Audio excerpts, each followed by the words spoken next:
Hey, Alpha fam, welcome back to another episode of Alpha Commission. Today on Alpha Commission, of course, we're going to go over just the red on the charts as we do see this pullback continuing. We do see a few, coins going sideways, maybe even retracing a little bit of the move to the downside on a slight bounce, but overall the trajectory is still down, guys. One of the reasons why we may be taking a temporary pause and why we may have a chance for maybe even a greater bounce is that, of course, we do see that the average hourly wages inflated less than what was expected. That 0.4% inflation rate on hourly wages did actually end up being only 0.2%. And year over year, it was also only 4.6%, whereas the expected was 4.8%. And of course, the previous reading was a bit lower for the year, which is not a good thing. And the previous monthly was a bit higher, so that is a good thing for us traders. And this is going to, basically suggest that maybe Jerome Powell and the Federal Reserve doesn't have to be as draconian as some people were thinking. However, we do have a whole bunch of banks having very serious financial issues now that bonds are offering basically 5% interest rates. And, people just don't want to keep their money in the bank or in the stock market, which may be going sideways or down if they're going to get 5% out of bonds. And so these kind of yield curve inversions, these kind of disconnects from investment is what is pointing towards a recession. Now, that could also limit the Fed's hands in terms of how hard they play the interest rate card. But guys, it's just a really muddy, disgusting kind of economic picture out there. It is stagflation, and of course, that's when we're kind of stuck between inflation and a recession in this stagflationary period, and it's just going to cause a lot of confusion, a lot of ups and downs, a lot of sideways action. The end result is almost always a recession. Even if people talk about a soft landing, it's almost always a recession.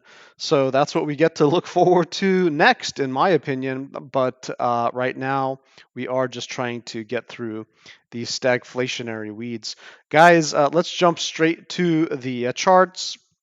And I did pull up the 4-hour here, gave you some key levels to look at. We are just barely hanging on by a thread on the 4-hour to the 4-hour volatility pivot.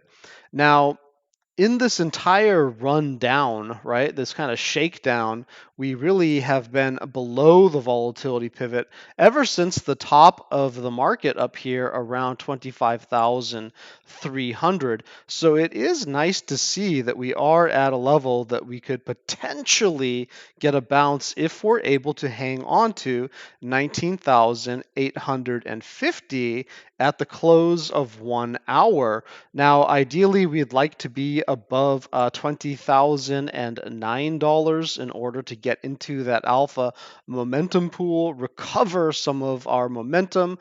Otherwise, we kind of are holding our momentum to the downside on the 4-hour. But there is a disconnect between the hold momentum and the volatility pivot, and I do like to see that for the possibility of a change in character on the charts. And if we do get then above 20,160, our MACD will flip more towards a bullish side on a temporary basis. And, if we can get above 20,254, we should be able to add momentum to our position, maybe even pop up here to 20,707, at which point, if we can beat that number, then we'll be out of the bearish control zone and we will have a chance for a squeeze to the upside, where we will have a couple limitations on the diagonals. First of all is this diagonal right here. If we can get on top of that, maybe we can boost through this kind of, this zone right here between 21 to basically 21.8. Then we're going to have a much harder limitation with this diagonal somewhere in that $22,000 range, which would prevent us from getting to the bullish control zone. However, should we be able to pop above 22,584, we'll enter the bullish control zone on the 4-hour. Now, that's a lot to ask out of the next 1-hour candle or even the next 4-hour period, but it does suggest that we do have a path forward as the 4-hour develops and as the volatility and momentum become more in sync, now that the volatility pivot has basically dropped from way overhead to finally at our same price and potentially in the next move below us, giving us some type of potential for boost should there be some volatility in the market. Now, let's just go ahead and flip over to the daily. The daily is going to be much more delayed data, and I don't trust it as much because, of course, we did have that drop overnight as banks basically started to essentially fail on their financials. I don't want to get too much into that. There's not really bank runs or anything. All of this stuff is insured in the US. There's plenty of liquidity to cover it in the US. There's no serious issue right now. A lot of people in crypto are going to be overstating what's going on in the banking community just because they want to push you towards crypto. But there's nothing really to panic about. We're just having pullbacks. A lot of those banks are just losing business to bonds, and it has to get priced into their stock valuation. They're not going to make profit, right? If people are taking money out of the bank in order to put them into bonds, that's not a bank run. That's just moving your money to where it's going to work best for you, right? So, guys, we are going to pay attention to that because if it happens to enough banks, then it could become a problem, but it's not a problem yet. And it's primarily affecting those tech heavy banks, which are focused on the, those more riskier kind of companies and projects where they had, promises of future profit, but they weren't really profitable companies at the time. They made a lot of, loans, or they just bought shares in them, and then of course we're seeing them dump on the charts, just like crypto, right? All promises, but no real result. Guys, let's take a look at the key levels to watch on the daily for Bitcoin here. As you can see, we've had a pretty traumatic fall of roughly 22%. Now, I do start to like buying around 20% drops. Anything over 15 to 20%, I kind of look at as blessings. These tend to be good moments to buy. I'm not really ready to buy here yet. I'd like to see some type of a bottoming structure off of something like this. But yeah, we are still below the volatility pivot, which is at 20,128. So if the 4-hour is able to pull off, even a fraction of what we were describing earlier, then potentially that could set up the day to close above its volatility pivot. And then it would be within striking distance of flipping around its basic momentum instead of to the downside, to perhaps just holding this line. And then, in order to stop the bears from being in control, it really needs to pop above 21,156.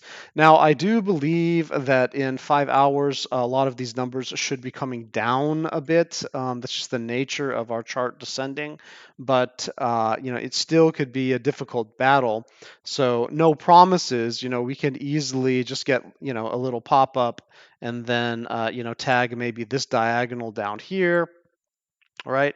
And then maybe we get some type of a bounce or something, or we could even lose that one and just continue to drop, right? Depending on how the banking situation goes, which really isn't, crypto per se. Yes, there's crypto banks involved, but there's actually a lot more other banks involved that are involved in other types of tech, which they just were over invested in and over leveraged on. And that's not really the fault of crypto, but crypto will be one of the victims of it should it continue to go forward. Guys, I think that that's basically what I have for you. Very similar to the 4 hour. We're not really going to get into a good place unless we're above this kind of $22,000 area, but we're really looking to get above that $20,000 area. That's where we're going to feel a lot more secure. Again, just flip on the 4 hour here. You can see that'll get us out of the bearish control zone on the 4 hour. And for the daily, it's going to give us a shot to get out of the bearish control zone around 21,000. And then on the daily, we'll be solid back above 22,000, which is currently where our 200 daily EMA is. So if we are able to recover that, then that would be a blessing towards the upside. That would be a sign of strength, actually. And so, the problem is that the 200 is very difficult to break in one shot. So even if we do get a bounce, that might end up being a hard limit. And then we get shot back down, and then we have to try again later, right? Something like that. Should we get a bounce in this area around 18 to 19,000, currently we are holding that area that I wanted to see us hold around that 21,000 to $20,000 area. We did fill in the CME gap. So we are free to go up, if the market makers would like us to. It's just, do we lose this support? And if we do, probably the next support is in the 18, to 19,000 zone, and we could even wick a bit lower to scare people, or just totally lose it. Okay, so that's kind of the danger zone in that 18,000 area, anywhere under 18,000, 300-ish or so, where you see this kind of wick. We could easily get pushed back down to the 16,000 to $15,000 area, just like we did right here. So, we are going to be paying attention to all of these levels. They are super important. But I think after a drive of more than 20% down, I would look for some type of mean reversion, some type of a bounciness. And so I am going to keep my eyes open for that. Unfortunately, we are at the mercy of the traditional markets right now. Guys, that's your alpha for the day. Stay safe and happy trading.